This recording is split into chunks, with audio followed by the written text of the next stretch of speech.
Halo teman-teman semua, perkenalkan nama saya Mitra Melianduro dengan NIM 10202310. Di sini saya akan memaparkan materi dan soal kasus tentang pencegahan penyakit kecacatan dan kematian.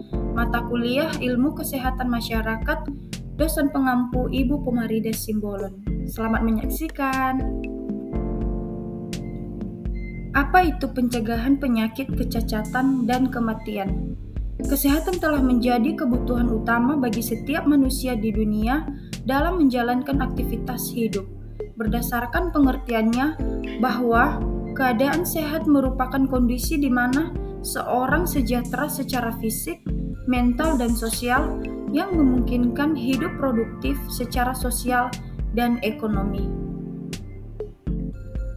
Adapun bentuk upaya pencegahan penyakit kecacatan dan kematian.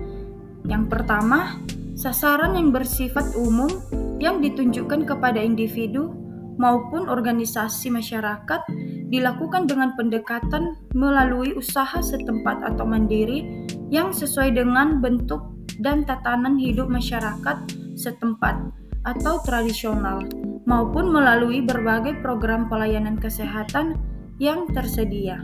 Yang kedua, usaha pencegahan melalui pelaksanaan yang berencana dan terprogram atau bersifat wajib maupun sukarela, seperti pemberian imunisasi dasar serta perbaikan sanitasi lingkungan dan pengadaan air bersih, peningkatan status gizi melalui pemberian makanan tambahan, maupun berbagai usaha yang bertujuan untuk menghentikan mengubah kebiasaan yang mengandung risiko penyakit tertentu. Dan yang ketiga, usaha yang diarahkan pada peningkatan standar hidup dan lingkungan pemukiman seperti perbaikan perumahan dan pemukiman, perbaikan sistem pendidikan, serta sosial ekonomi masyarakat yang pada dasarnya merupakan kegiatan di luar bidang kesehatan. Berikut 5 bentuk upaya pencegahan sebagai berikut. Yang pertama, pencegahan tingkat awal atau primordial prevention.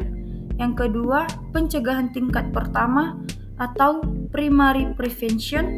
Yang ketiga, pencegahan tingkat kedua atau secondary prevention. Yang keempat, pencegahan tingkat ketiga atau tertiary prevention. Modifikasi konsep pencegahan penyakit kecacatan dan kematian. Sehubungan dengan batasan kedokteran gigi pencegahan seperti tersebut di atas, maka telah diberikan beberapa modifikasi atau pembangunan konsep kedokteran gigi pencegahan, yaitu tahap pertama yaitu tahapan pencegahan atau level of prevention.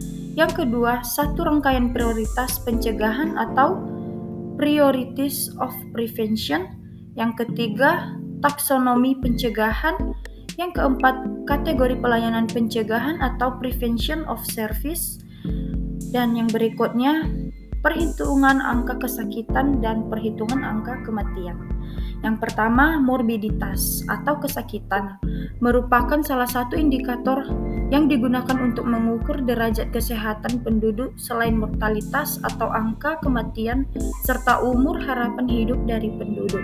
Yang kedua, mortalitas adalah ukuran jumlah kematian atau umumnya pada karena akibat yang spesifik pada suatu populasi skala besar, suatu populasi per dikali satuan. Berikut saya akan memaparkan materi tentang soal kasusnya. Yang pertama, seorang anak berusia 6 tahun bernama Cantika tinggal di sebuah desa induk. Cantika belum pernah divaksinasi dan seringkali bermain di sekitar rumahnya yang berdekatan dengan tempat pembuangan air akhir atau TPA. Suatu hari, Cantika terkena penyakit polio yang disebabkan oleh virus yang menular melalui air dan makanan yang terkontaminasi. Dalam kasus ini, apa yang harus dilakukan untuk mencegah terjadinya penyakit tersebut?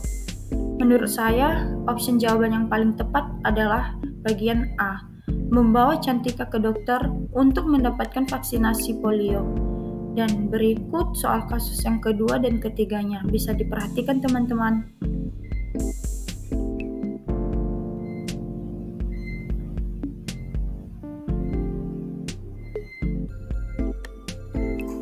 Selanjutnya teman-teman, kita masuk ke materi kedua, yaitu pendidikan kesehatan.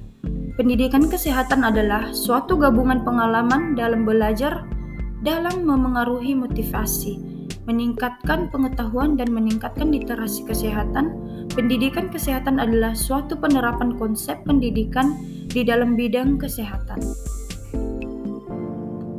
Adapun yang menjadi sasaran pendidikan kesehatan, yang pertama, masyarakat umum, kedua, masyarakat dalam kelompok tertentu seperti wanita, ketiga, sasaran individu dengan teknik pendidikan kesehatan individual. Berikut prinsip-prinsip pendidikan kesehatan terbagi menjadi 4.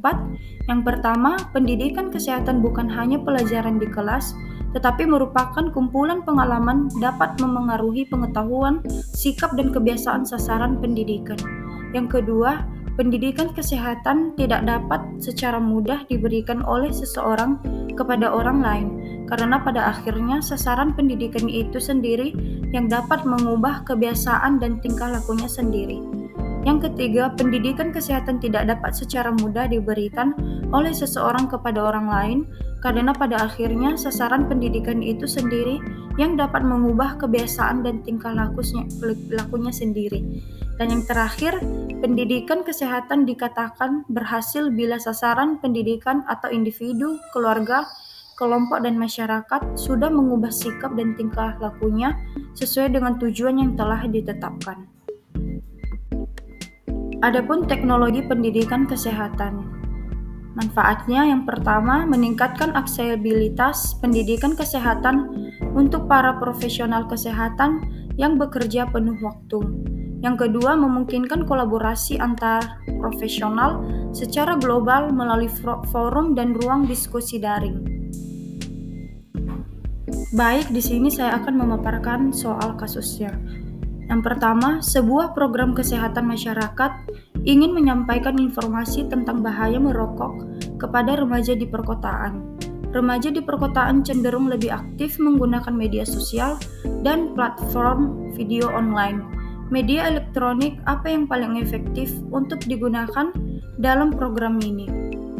Menurut saya, jawaban yang paling tepat adalah bagian C, yaitu video pendek edukatif di platform media sosial seperti TikTok atau YouTube. Nah, teman-teman, di sini ada soal kedua dan ketiganya, bisa diperhatikan.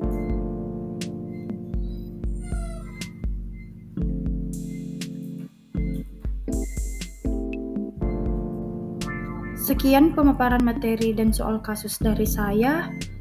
Mohon maaf jika banyak kesalahan dan kekurangan.